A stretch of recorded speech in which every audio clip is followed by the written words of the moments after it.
Yun. Mga kawarmis, update tayo sa mga sinarang natin na Beatles. Ayan. Mga nag-Beatles na sila. Yung iba, medyo black na. Yung iba, brown pa. Ayan. Yung iba, kaka Beatles lang, kaya white. Fresh Beatles yan. Yung pating yan. Ito, mga pupa stage pa. Ayan, mga kumakaway pa. Ayan. Puro Beatles na sila. Yun. Gagawin natin, aalisin na natin yung mga nag-Beatles na para magamit natin yung mga sauce cup na mababakante nila. Tingnan natin yung iba. Isang set pa dito. Yung iba, nag-pupa stage na. Iba, letter C.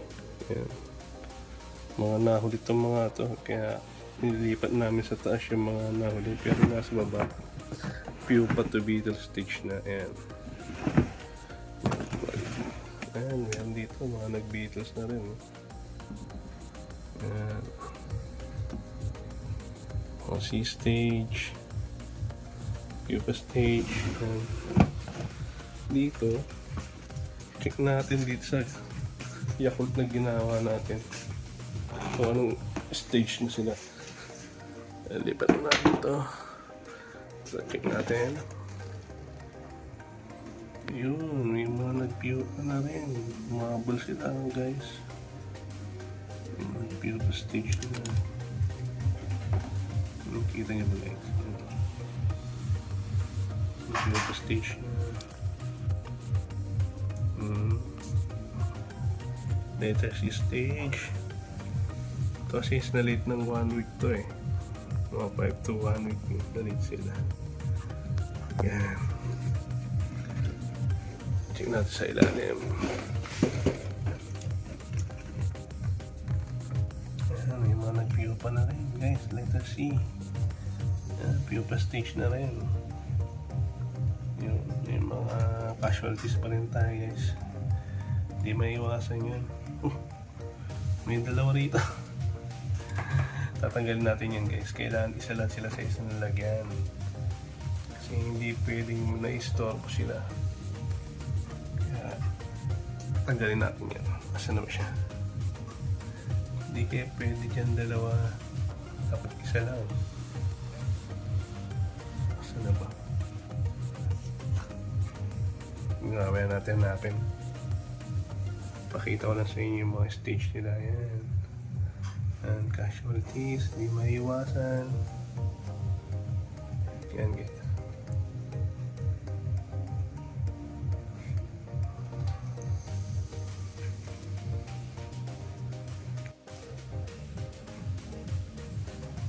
Okay, sinalis natin yung mga casualties para hindi na madama yung iba.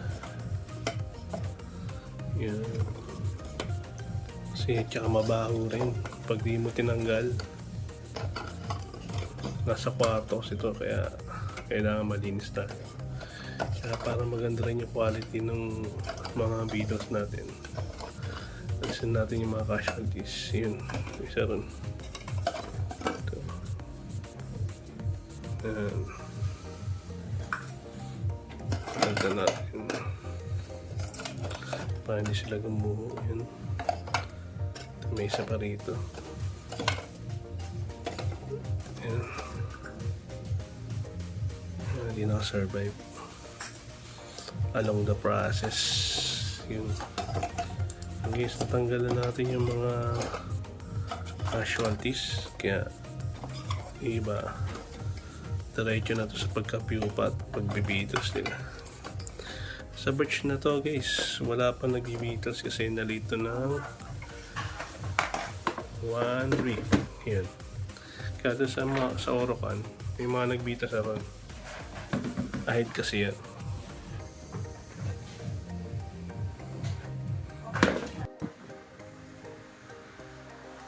Sa part na to guys, bali makikita nyo na yung mga tatanggalin natin is mga nag-Beatles na.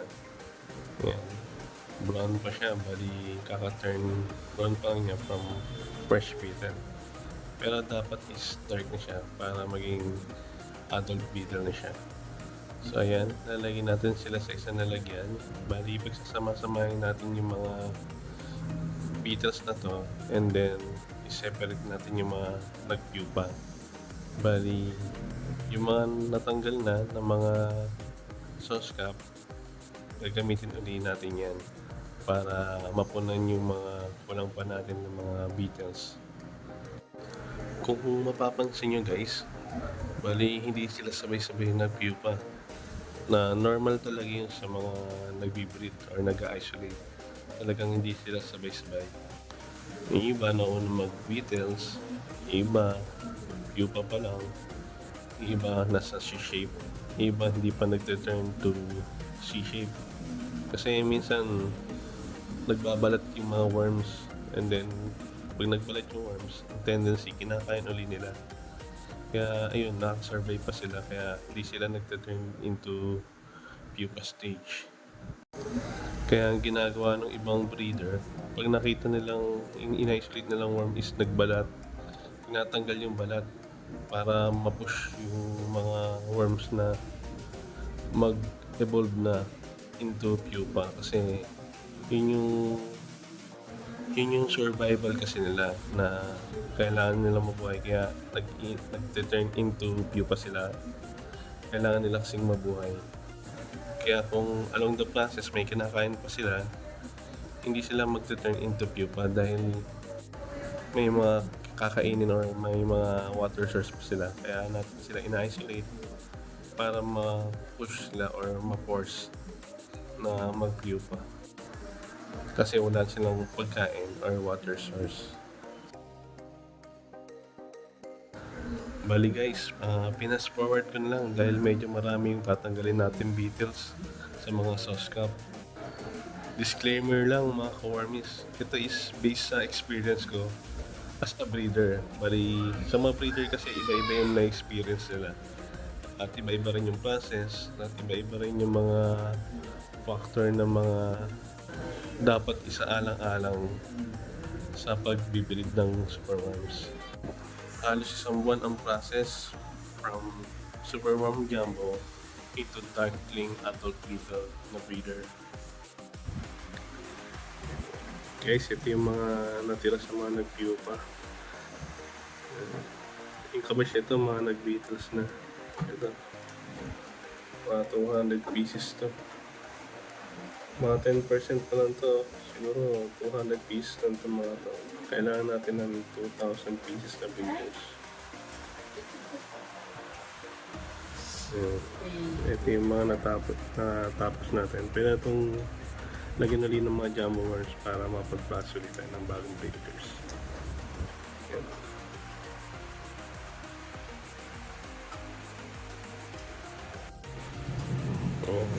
Sumasamahin natin sa malaking lalagyan.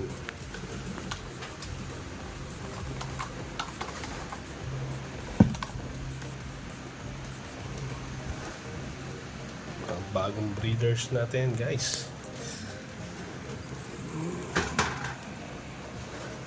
Konti pa lang, mga 10% pa lang. Para sa mga update ng videos, please subscribe Superworm Pasig.